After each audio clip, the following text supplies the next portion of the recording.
Chaplin, tu podcast de cine favorito. El día de hoy, como todos los días, estoy acá con mi querido S-Host. ¿Cómo estás, S?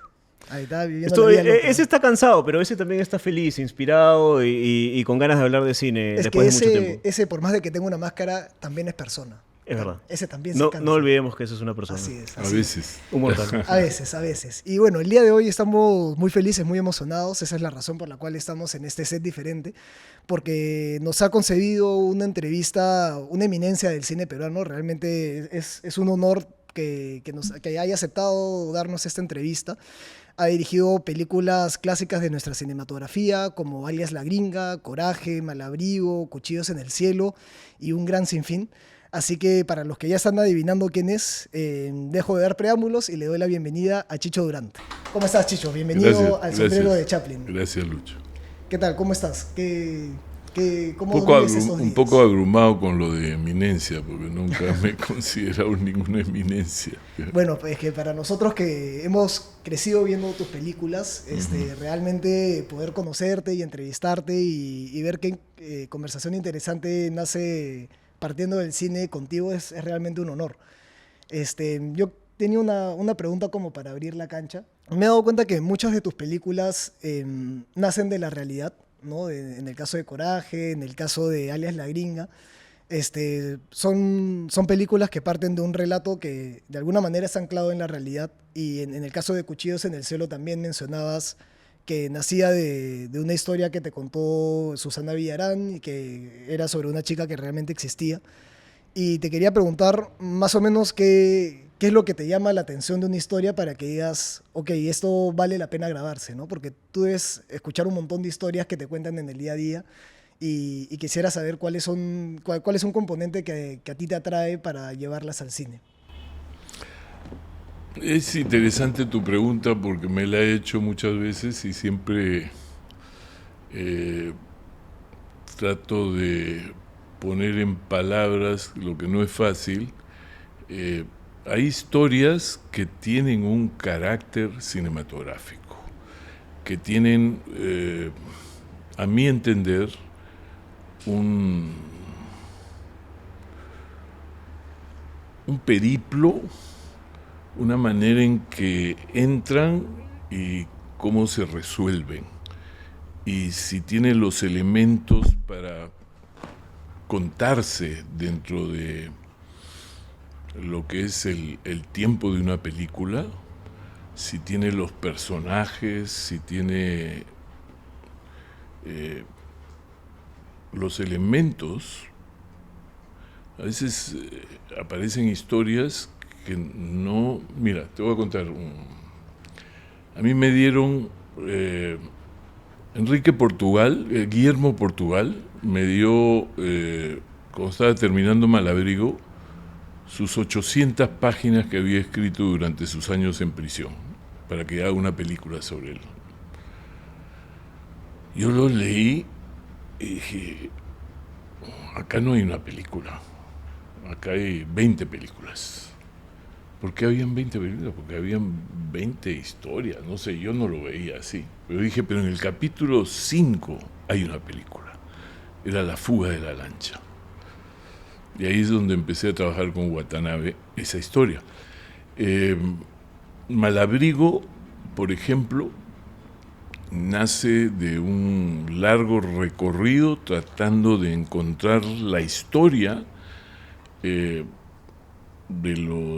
había nacido con los periodistas asesinados en Uchurajay.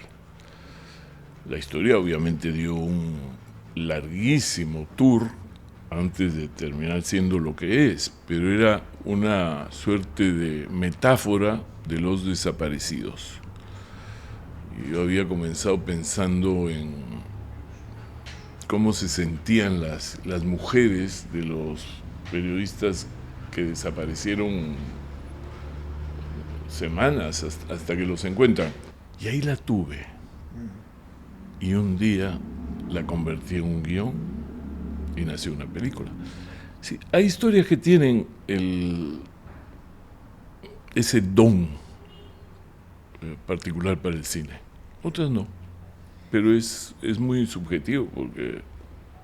Claro, o sea, dices que es como una mezcla entre los personajes, la historia misma, la duración, ¿no? Es como una Hay mezcla historias donde el fuerte... Mira, cuando yo iba a hacer Coraje, yo después de hacer Arias la Gringa, acababa de terminarla y no sabía qué iba a hacer. Y mataron a Marilena Moyano, 1992. El Perú estaba, pero muy golpeado. El año 92 fue un año terrible. No sé si recordarán, pero fue el año que mataron a Marilena, fue el año que agarraron a Polay, fue el año de Tarata, fue el año de la captura de Abimael. Fue un año bien movido. Como mataron a Marilena, a mí me impresionó mucho, bueno, a mucha gente, y recibí una llamada por teléfono de mi amigo Lucho Perán y me dijo, tu próxima película. Y dije, no, ¿qué me dices? Estás loco. Es una historia muy reciente y enorme. ¿Qué vamos a contar de ella? ¿Toda su vida? Y ahí la tuve. Y yo estaba leyendo porque yo quería hacer una película sobre la violencia de Sendero. Y acababa de terminar de leer Sendero, de Gustavo Gorriti. Y había encontrado una historia que me gustaba mucho, que me hacía acordar a Perros de Paja de Sam Peckinpah. Era la historia de los esposos Spatz. Era un alemán que vivía en las afueras de Huamanga, tenía un fundo y Sendero lo había amenazado y lo estaba extorsionando. Y él se resistió a apoyar con plata y lo amenazaron, y lo que hizo este alemán fue compró armas, municiones y se atrincheró. Y una noche llegó Sendero y fue una noche de balazo limpio y los logró de que no entren y los sacó de su propiedad.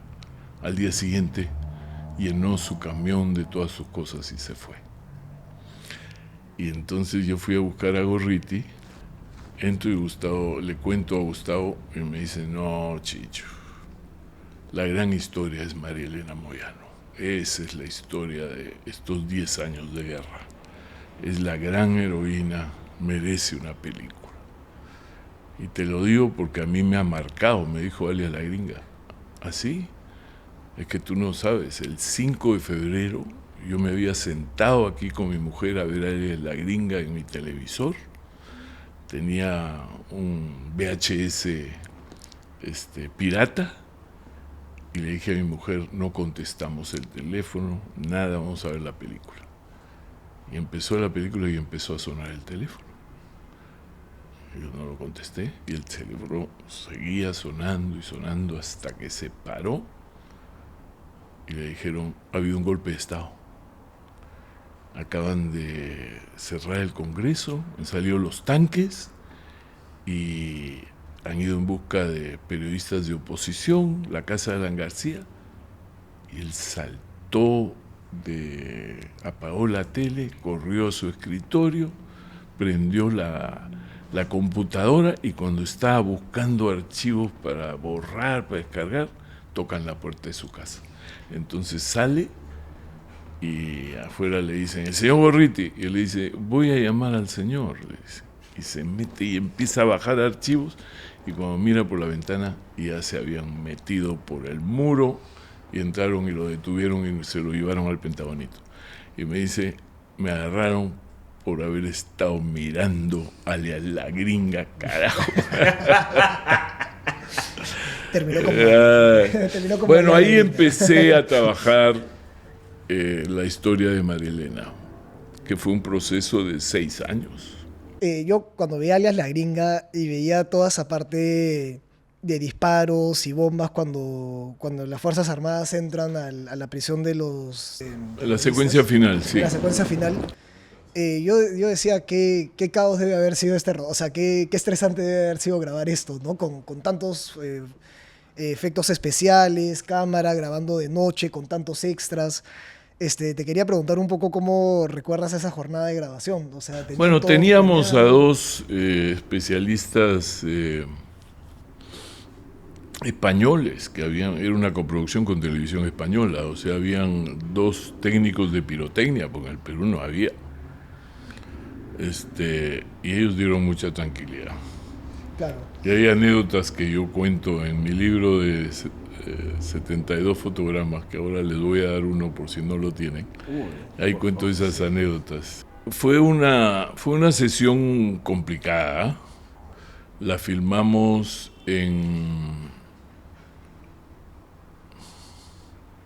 no la filmamos en la isla, se filmó en Ventanilla, en tiempos difíciles, porque no podías hacer mucho roche.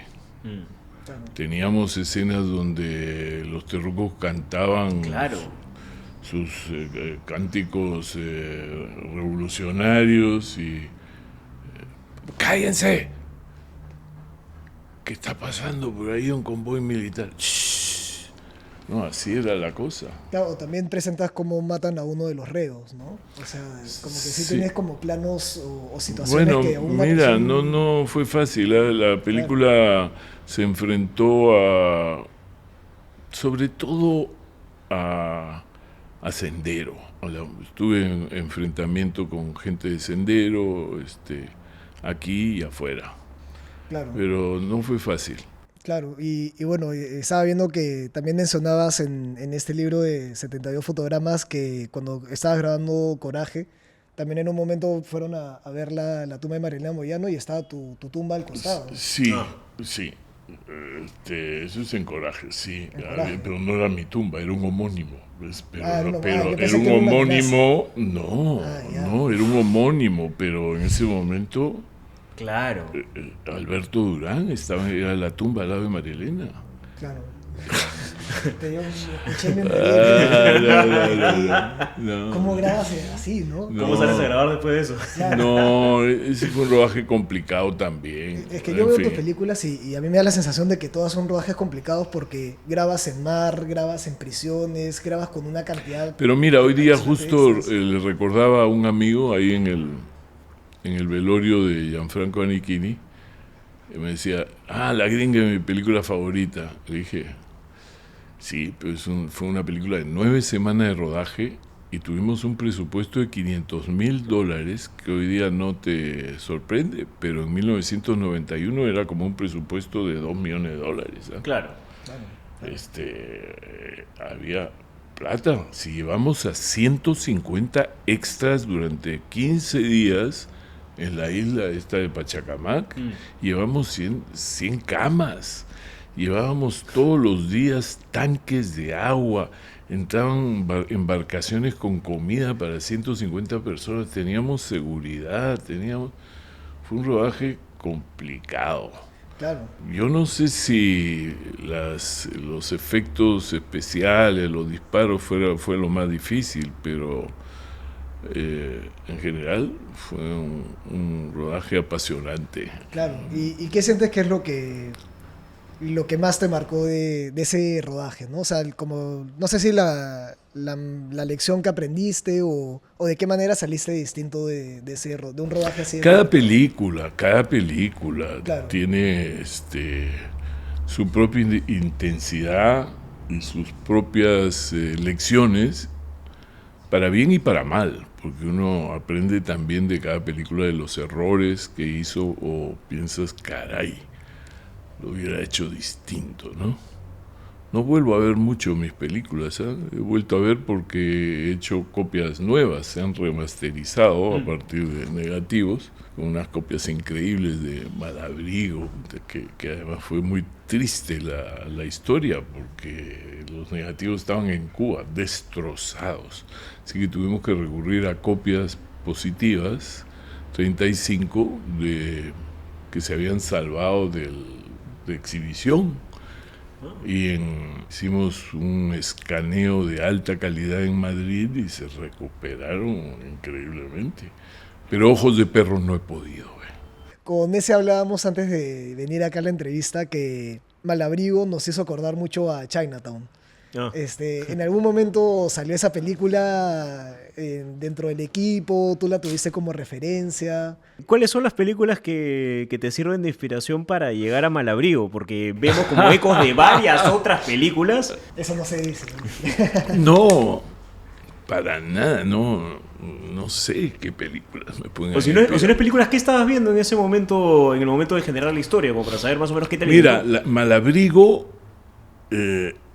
es un viaje por diversos caminos truncos, porque inicialmente queríamos hacer un policial de investigación. Claro. Cuando termino de rodar Ojos de Perro y visito Chicama, Puerto Chicama, Malabrigo, y conozco la historia de la depredación de ese pueblo de pescadores. Había leído hacía poco Las venas abiertas de América Latina y se me quedó grabada esa historia. Y cuando empiezo a investigar y a buscar una historia sobre los desaparecidos, estaba escribiendo, creo que pasé un mes en Cuba en un hotel escribiendo, en una máquina de escribir, Claro. obviamente. La Gringa recién es el primer guión que escribimos en computadora. No, mentira, Malabrigo, pero en la segunda etapa. Ya. Malabrigo se empieza en una máquina de escribir. Y después me voy a París y estoy escribiendo todavía una especie de sinopsis tratamiento en la primera computadora que compro, una Mac del año 84, la primera que salió, que ahí la tengo todavía. Ah, Cada documento no entraban más de 20 páginas. Wow. Y era con discos, no había disco duro, claro. disquetes. Son disquetes.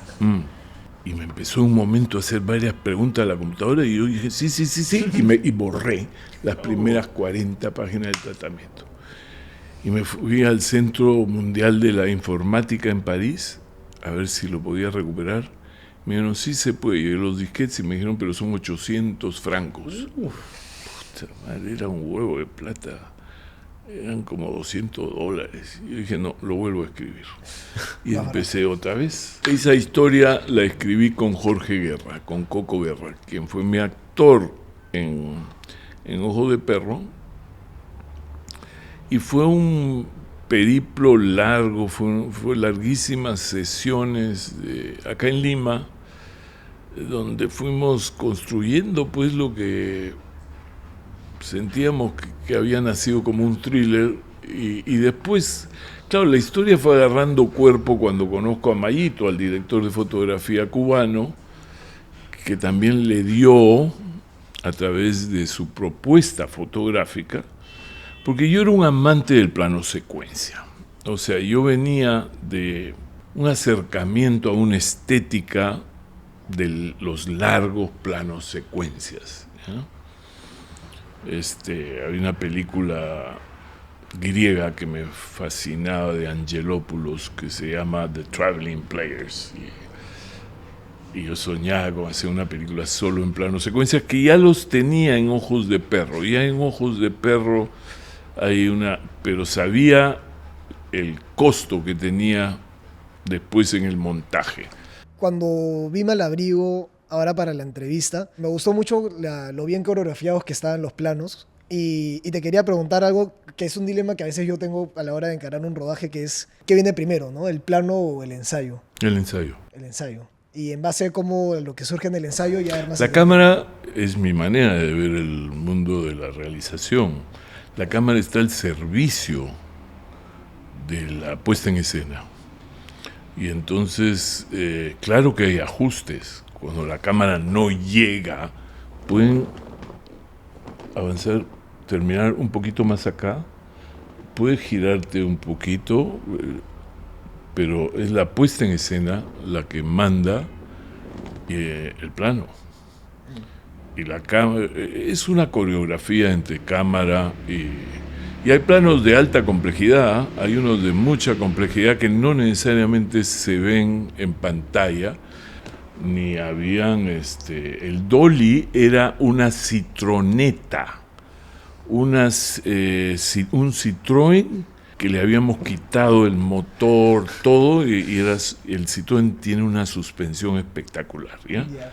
Y entonces con eso hay un plano al comienzo de la película del bus que va corriendo claro. por la carretera y de pronto la cámara se eleva.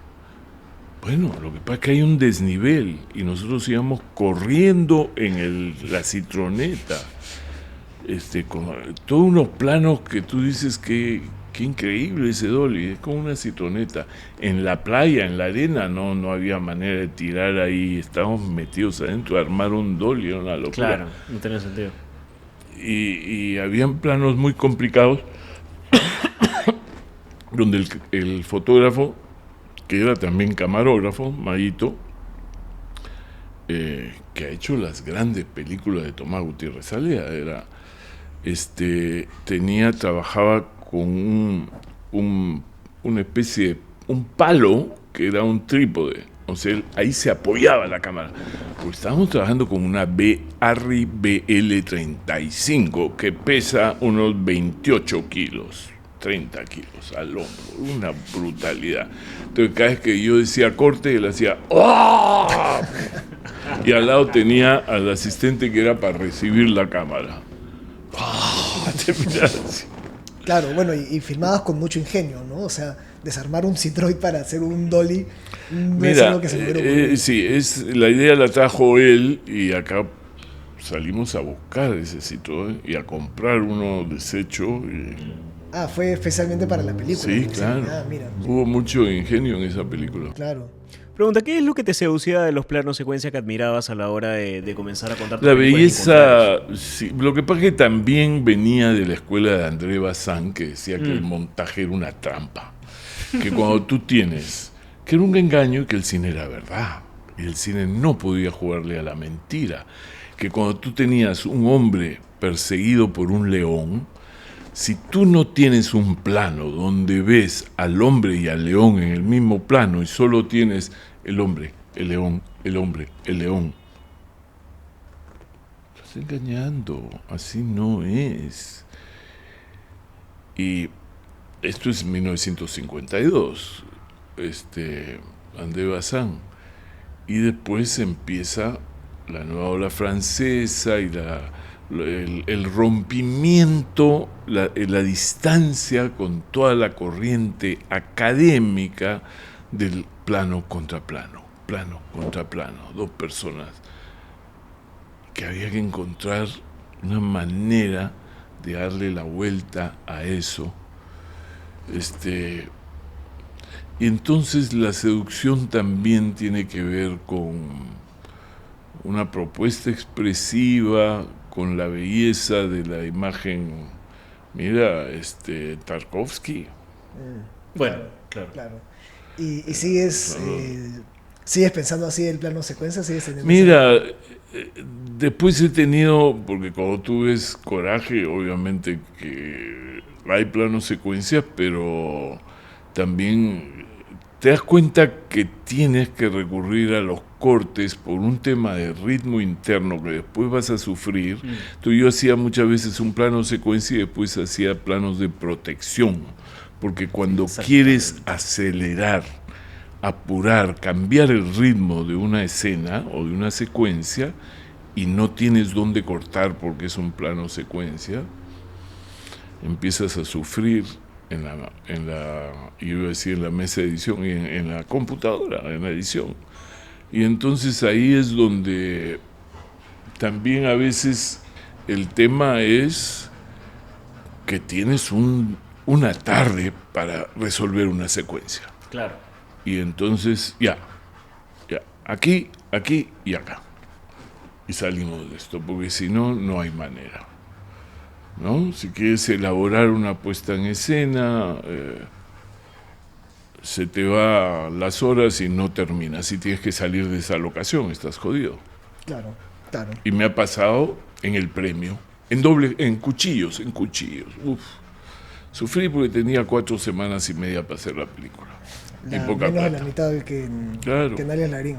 Lo que pasa es que cuando aparece el digital, ya las películas se hacen en muchas menos semanas. No había posibilidad de filmar una película en menos de 8 semanas en tiempos del celuloide, por muchas razones. Primero, porque cuando yo hago Malabrigo, aparece por primera vez el monitor donde puedes ver lo que está viendo la cámara. Pero Malabrigo yo no he visto las imágenes hasta cada 3 semanas veíamos imágenes de lo filmado. Claro. Sí. O sea, la llegada del digital, entonces repetías 16 veces una toma porque no tenías seguridad, no la podías ver. Pero también estaba el tema, por lo menos cineastas de tu generación en algún momento me han comentado que uno de los puntos difíciles era no solamente el hecho de tener la posibilidad de ver el material hoy en día a comparación con tener que esperar a que te traigan el material de vuelta, sino que a veces se tenía que recurrir a laboratorios extranjeros y eso también... No, todo se hacía. Yo nunca he revelado en el Perú. Claro. Por eso es que demoraba 3 semanas. Sí. Siempre en mi clase les digo a los alumnos que a lo largo de los años en el cine han habido 3 grandes revoluciones tecnológicas. La primera, indudablemente, fue la llegada del sonido, final de la década del 20 del siglo pasado. Después, la llegada del color. El color tomó muchos años porque había una resistencia de varios frentes. Primero, el sonido también tuvo mucha resistencia, como ustedes saben. El mismísimo Chaplin, ¿no? Sí, Chaplin, Marlene Dietrich, que tenía una voz terrible, parece. Y en el caso de la fotografía más, porque los grandes fotógrafos habían construido su expresividad en el blanco y negro. Todo el expresionismo alemán, blanco y negro. El color iba a convertir el cine en una tarjeta postal. El color existía desde los años 20, pero no va a ser hasta la década del 50, cuando aparece la televisión, que Hollywood dice, si no entramos al color, nos barren, perdemos. Ya. Y la tercera gran revolución, el digital. El digital que tiene 3 grandes etapas, porque la primera es la computadora, la escritura de guiones. Primero, el digital entra a la escritura. No está en el sonido, no está en las cámaras, no está en la edición. La segunda es la edición. Cuando yo escribo Malabrigo en digital, en la segunda etapa, la gringa, por supuesto, toda, pero la gringa es toda analógica, toda celuloide, toda mesa de montaje, todo laboratorio de negativo. Pero Coraje se filma en 35, se pasa a digital y se edita en computadora. La primera edición. Y me destapó el cerebro. No lo podía creer. Porque yo edité en Madrid con un editor de mucha experiencia y me dijo, ¿qué te parece si yo empiezo a las 9 de la mañana y tú llegas después del mediodía? Y yo, ¿qué? Sí, yo edito un par de escenas y tú vienes y me dices si te gusta y si no te gusta lo cambiamos al toque.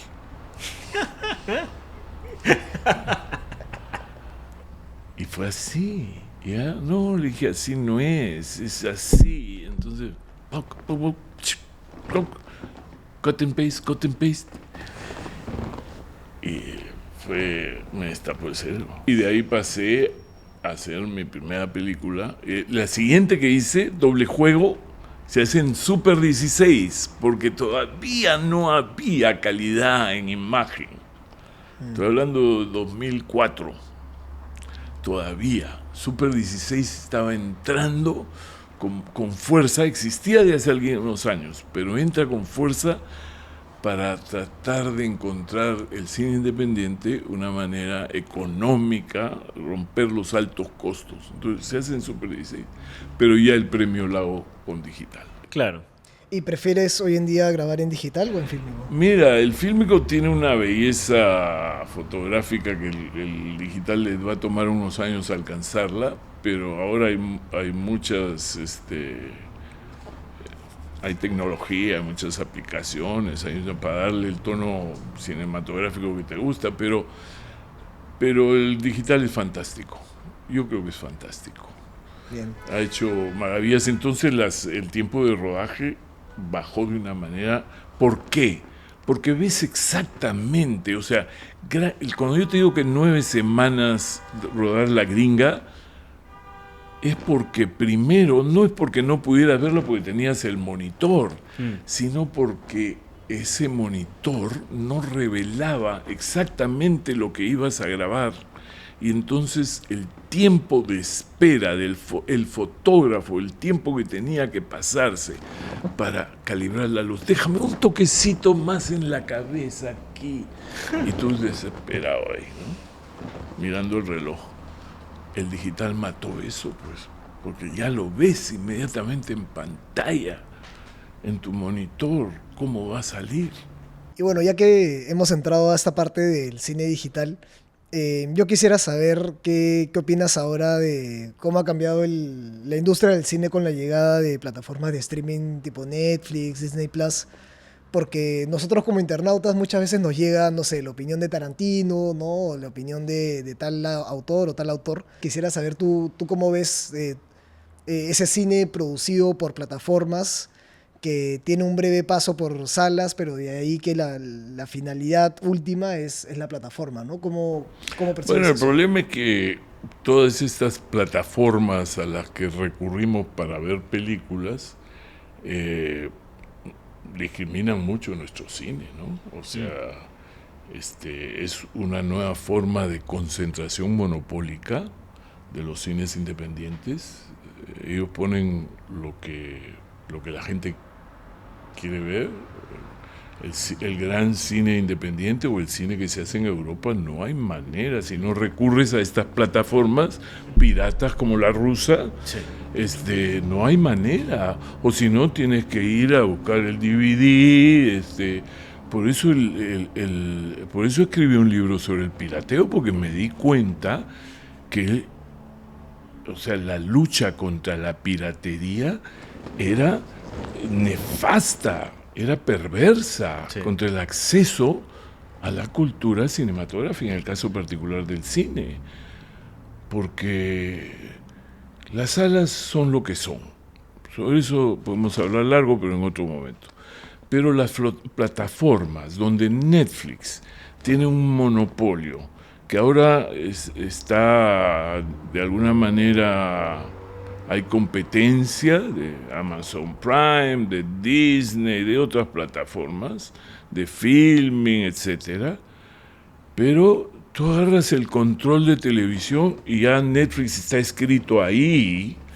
Y Sí. abre Netflix a ver cuántas películas de calidad o recientes no hay nada.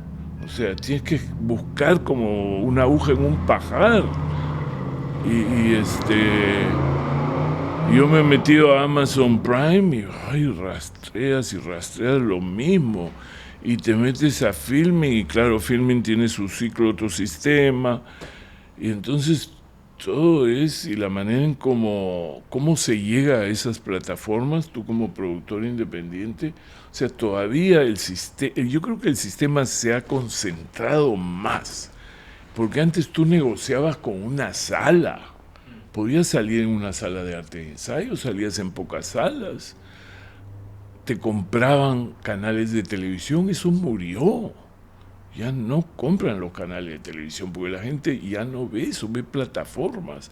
Entonces hay una concentración y un monopolio que han matado. Hay gran cine europeo, gran cine asiático, gran cine iraní, turco, lo que sea. No hay manera. Entonces, ¿cuánto ha abierto el streaming y las plataformas? Muy poco, muy poco. Sí, estoy de acuerdo. ¿Sabes cuántas películas compra Netflix del Perú? Netflix tiene un presupuesto que está en función del número de suscriptores, ¿ya? Si el Perú tiene 500.000 suscriptores, son 5, 8 películas. Argentina tiene 3 millones, 4 millones de suscriptores, entonces les compran 30. ¿Cuáles? conocidas, las que ganan festivales, si pueden, las populares, las taquilleras, ya está. Claro, Cine las de Darín. interesante, La nada. Darín, la de Franchella. Claro. Sí, claro, por supuesto, tú ves el cine peruano que está ahí, hay una o dos que no son de interés, pero después lograr venderle a Netflix. Además, primero quieres saber cuánta taquilla has hecho en tu país. Entonces, ¿por dónde están yendo? Claro, claro. Yo me había dado cuenta de algo que no sé, por ahí que es un easter egg o no sé si lo habrás hecho de manera consciente, pero en varias de tus películas tienes a un personaje normalmente funcionario que está esperando como una respuesta que se la niegan. ¿Así?